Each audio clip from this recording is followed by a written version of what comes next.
Define mass defect and binding energy. How does binding energy per nucleon vary with mass number? What is its significance? ఇక్కడ mass defect అంటే ఏంటని అడిగారు, binding energy అంటే ఏంటి అడిగారు, అలాగే బైండింగ్ ఎనర్జీ పెర్ న్యూక్లియన్ అంటే ఒక్కొక్క న్యూక్లియన్ యొక్క బైండింగ్ ఎనర్జీ ఎలా మారుతుందన్నారు మాస్ నెంబర్తో. అంటే మాస్ నెంబర్ పెరిగితే ఈచ్ న్యూక్లియన్ యొక్క బైండింగ్ ఎనర్జీ ఏమవుతుంది, ఒకవేళ మాస్ నెంబర్ డిక్రీజ్ అయితే ఏమవుతుంది, దీని యొక్క సిగ్నిఫికెన్స్ ఏంటి, అసలు దీనికి అర్థం ఏంటి, అసలు దీని ఉద్దేశం ఏంటి, అసలు ఇది ఎందుకు, ఇదనమాట. ఇది క్వశ్చన్ అనమాట. ఇది 8 మార్క్స్ క్వశ్చన్. ఇది 8 మార్క్స్ మనకి న్యూక్లియై అనే చాప్టర్లో అనమాట. ఇక్కడ ఫస్ట్ చూద్దాం. కన్సిడర్ ఏ న్యూక్లియస్ ఎక్స్ జెడ్ ఏ. ఇప్పుడు ఎక్స్ అన్నాను, ఇది జెడ్, ఇది ఏ. అలాగే ఇట్ కంటైన్స్, ఒక న్యూక్లియస్ని తీసుకుంటే it contains Z number of protons అనమాట. జెడ్ అనేది ఏంటి, నెంబర్ ఆఫ్ ప్రోటాన్స్. అలాగే ఏ మైనస్ జెడ్ ఏంటి, నెంబర్ ఆఫ్ న్యూట్రాన్స్. ఇంకొక మాట చెప్పాలి అంటే Z is equal to atomic number కూడా. అటామిక్ నెంబర్, అటామిక్ నెంబరే దేనికి ఈక్వల్ అంటే నెంబర్ ఆఫ్ ప్రోటాన్స్కి ఈక్వల్ అనమాట ఆ ఎలిమెంట్లో, ఆ న్యూక్లియస్లో. అలాగే ఏ మైనస్ జెడ్, ఏ అంటే ఏంటంటే మాస్ నెంబర్ అనమాట. A is equal to mass number. Mass number ఆ న్యూక్లియస్ యొక్క మాస్, అంటే అందులో ప్రోటాన్లు, న్యూట్రాన్లు, ఎలక్ట్రాన్లు మాస్ అనమాట ఇది. జెడ్ అంటే అటామిక్ నెంబర్, ప్రోటాన్స్ నెంబర్ తీసేయడం అనమాట దీంట్లోంచి, డిఫరెన్స్ అనమాట. నెక్స్ట్ ఎంపీ అంటే మాస్ ఆఫ్ ప్రోటాన్, అలాగే ఎంఎన్ మాస్ ఆఫ్ న్యూట్రాన్, అలాగే capital M capital N mass of nucleus అనమాట.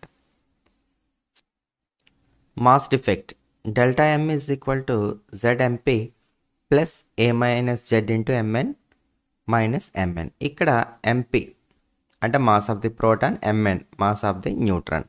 ఆ ఎలిమెంట్లో ఎన్ని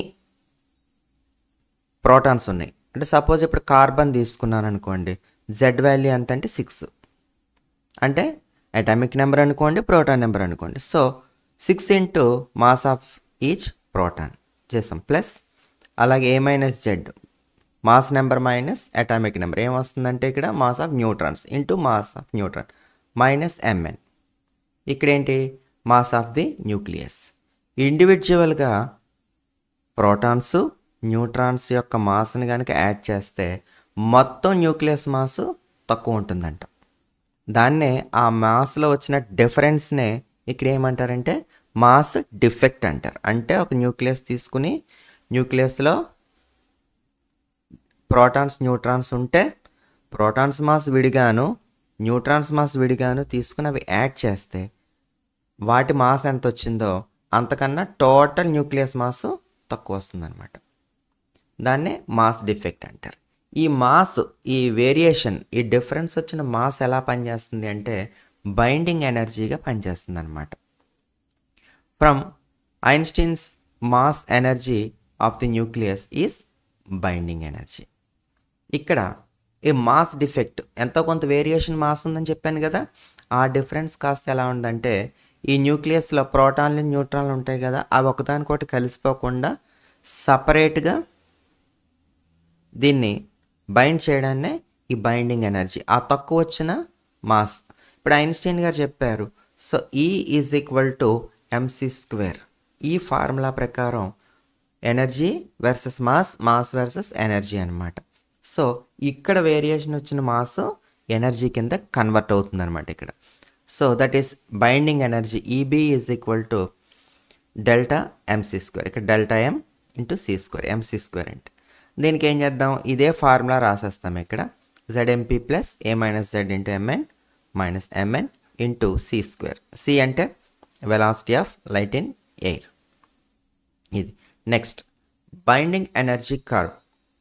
the curve between binding energy per nucleon and per number A for various nuclei is binding energy curve.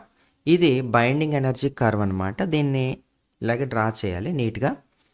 ఇక్కడ ఏంటంటే X యాక్సిస్లో మనం mass number తీసుకున్నాము, why యాక్సిస్లో binding energy per న్యూక్లియాన్ తీసుకుని ఇక్కడ ఇలా 25 50 కింద డివైడ్ చేస్తాను. 2 4 6 8 10.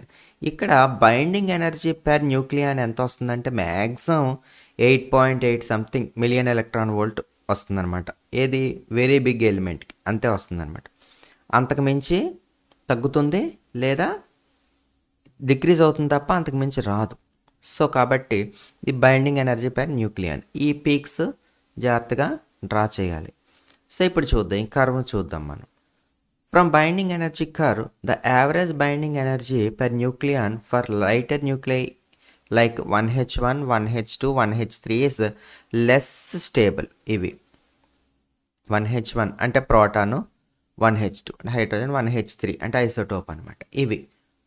ఇవన్నీ కూడా ఏంటనమాట లెస్ స్టేబుల్. ఇవి స్టేబుల్గా అయితే ఉండవు. అంటే ఓన్లీ అందరూ ఏమనుకుంటారు, యురేనియం ఒకటే స్టేబుల్గా ఉండదు అనుకుంటారు. కాదు, ప్రోటాన్స్ న్యూట్రాన్స్ నెంబర్స్ కనుక వేరీ అయితే డెఫినెట్గా ఆ ఎలిమెంట్ స్టేబుల్గా అయితే ఉండదు అనమాట. From mass number ranging from 2 to 20 అంటే మాస్ నెంబర్ అంటే ఏ అంటే ఇప్పుడు జెడ్ ఇలా తీసుకున్నాం అనుకోండి,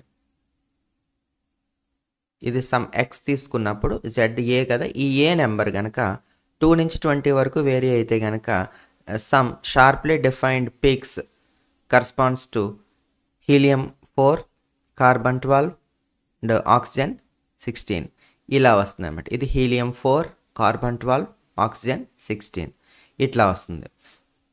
అలాగే ఇది సల్ఫర్ అనమాట 32.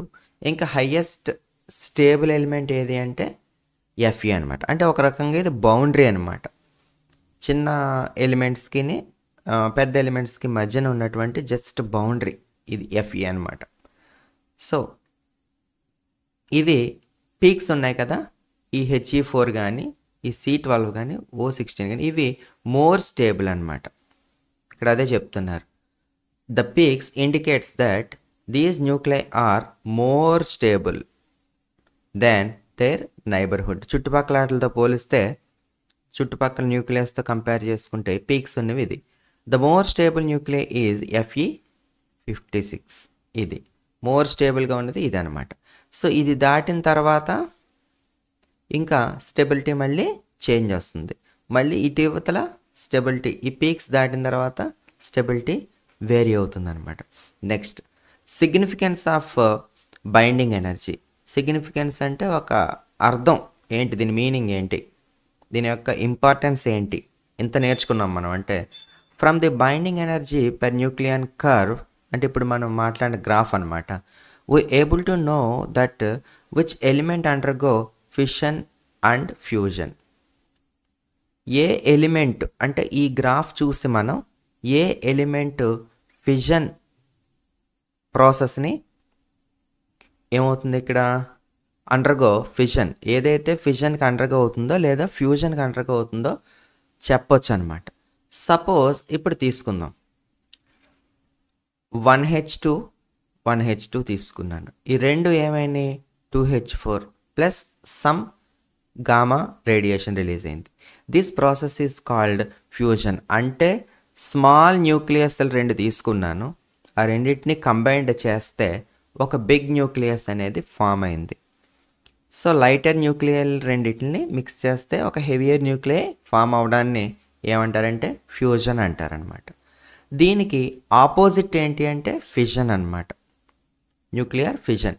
న్యూక్లియర్ ఫిజన్ ఏంటి, ఒక బిగ్ న్యూక్లియస్ తీసుకుని ఇక్కడ చూడండి, uranium will split up into barium and krypton with release of large amount of energy is called fission. అంటే యురేనియం 235 ఉంటుంది, అది ఏది మాస్ నెంబర్.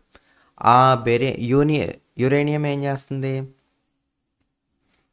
ఇప్పుడు యురేనియం తీసుకున్నాం, యురేనియం ఏం చేస్తుంది, యురేనియం రియాక్ట్ అయ్యి అది స్ప్లిట్ అయ్యి 2 ఎలిమెంట్స్ని కింద ఫామ్ చేస్తుంది, ఒకటి బేరియము క్రిప్టాన్ కింద.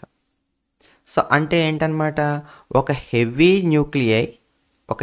న్యూక్లియస్ 2 లైటర్ న్యూక్లియల్ని ఫామ్ చేయడాన్ని చేసే ప్రాసెస్ ఏంటంటే ఫిజన్ అనమాట. దీని మీద మీరు ఇంతకు ముందు చదివిన లెసన్ ఏంటి అంటే this is the nuclear reactor దీని మీద అనమాట. సో ఇదే ప్రిన్సిపల్ మీద అక్కడ న్యూక్లియర్ రియాక్టర్ అనేది రన్ చేస్తుంది.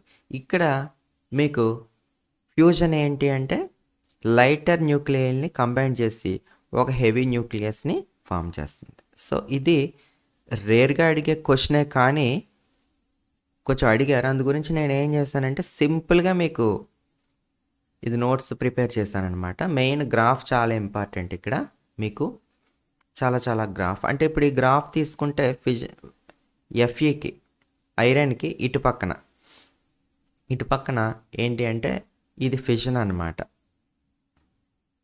ఎందుకంటే ఇటు పక్కనే యురేనియం ఉంటుంది. ఇది చిన్న ఎలిమెంట్లు కదా, హైడ్రోజన్ హీలియం, కాబట్టి దిస్ ఈజ్ ఫ్యూజన్. అంటే ఈ గ్రాఫ్ని బట్టి మనం ఈజీగా ఎస్టిమేట్ చేయొచ్చు ఏ ఎలిమెంట్ ఏ క్యారెక్టర్ అనేది అనమాట. సో ఇది మాత్రం ప్రిపేర్ అవ్వండి జాగ్రత్తగా. నోట్స్ ఇది రాసుకోండి, జాగ్రత్తగా రాసుకొని ఫార్ములాలు అవి మిస్టేక్ లేకుండా రాయండి. ఈ రెడ్ ఇంక్తో నేను ఎక్స్ప్లెయిన్ చేసింది జస్ట్ మీకు అర్థం అవడం కోసమే, ఇవేమీ రాయక్కర్లేదు. ఈ నోట్స్లో ఉండేది మాత్రం జాగ్రత్తగా నోట్ చేసుకోండి. ఇదంతా కూడా నోట్ చేసుకొని సింపుల్గా ఇలా రాయండి, ఓకేనా? రాస్తే మ్యాక్సిమం మార్క్స్ పడతాయి మీకు. ఏదైనా ఒక ప్రాబ్లం అటాచ్మెంట్ ఇస్తే ఇవ్వచ్చు, ఇవ్వకపోతే కనుక దీని యొక్క వాల్యూ 8 మార్క్స్ అనమాట. ప్రాబ్లం ఇస్తే కనుక ఎంత అంటే 6 మార్క్స్ అవుతుంది. ఓకేనా? Thank you.